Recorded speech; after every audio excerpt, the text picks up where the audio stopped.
இதெல்லாம் வந்து ரொம்ப ஈஸி. ஆனால் பொறுமையாக இருக்கிறது தான் ரொம்ப கஷ்டம். அப்படி இருந்தால் கோலன்னு சொல்லுவாங்க. ஆனால் அல்லாவுடைய பாதை அதான் வீரம். சீக்கிரம் சீக்கிரம் ஒஸ்தா டைம் ஆகுது. அடுத்து யார் வாசிக்கிறான்? அடுத்து நான் வாசிக்கிறேன்.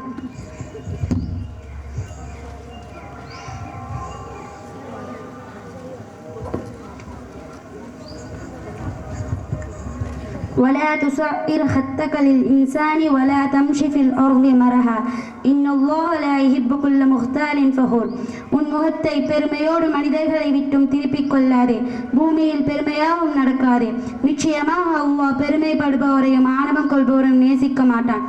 இதில் ஃபஸ்ட்டு பாயிண்ட் யாருக்குன்னா, நான் தான் ரொம்ப பெரியவன், படிச்சிருக்கேன், பணக்காரனாக இருக்கேன், நல்ல வேலையில் இருக்கேன் அப்படின்னு இதெல்லாம் இல்லாதவங்களை பார்த்து முகத்தை இலக்காரமாக திருப்பிட்டு போகிறான் பேர் அவனுக்கு தான். இதுக்கு பேர் தான் பெருமை, ஆணவம் எல்லாமே. அவங்கள எல்லாம் நேசிக்கவே மாட்டான். அப்புறம் பூமியில் பெருமையாக நடக்கிறதுனா என்னப்பா? அந்த கடைசி அட்வைஸையும் சேர்த்து வாசிச்சு பாரு, புரியும்.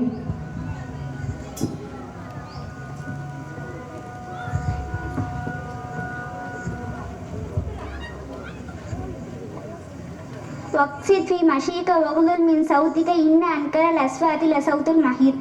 உன் நடையில் நடுத்தரத்தை பேணிக்கொள், உன் குரலையும் தாழ்த்திக்கொள். நிச்சயமாக குரல்களில் வெறுக்கத்தக்கது கழுதையின் குரலே ஆகும். அதான், அதாவது வேகமாகவும் நடக்கக்கூடாது, ரொம்ப மெதுவாகவும் நடக்கக்கூடாது. ஒரு பெருமையோட கருவத்தோட நான் தான் அப்படின்னு நடக்கக்கூடாது.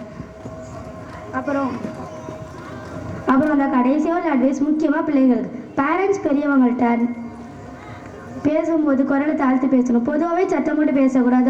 அதுவும் அவங்கள்ட்ட ரொம்ப சாஃப்டாக பேசணும். இன்னைக்கு அம்மா அப்பாட்ட எதுக்கு எடுத்தாலும் சத்தம் போடுற பிள்ளைங்க இந்த அட்வைஸை நல்லா கவனித்து ஃபாலோ பண்ணணும். அவ்வளோதானே? அவ்வளோதான். ரொம்ப அழகான அட்வைஸ்னா. ஆமாம், எவ்வளோ அழகான அட்வைஸ் இருந்தால் அல்லாவே வந்து குர்ஆனில் வந்து பதிவு செய்வான்.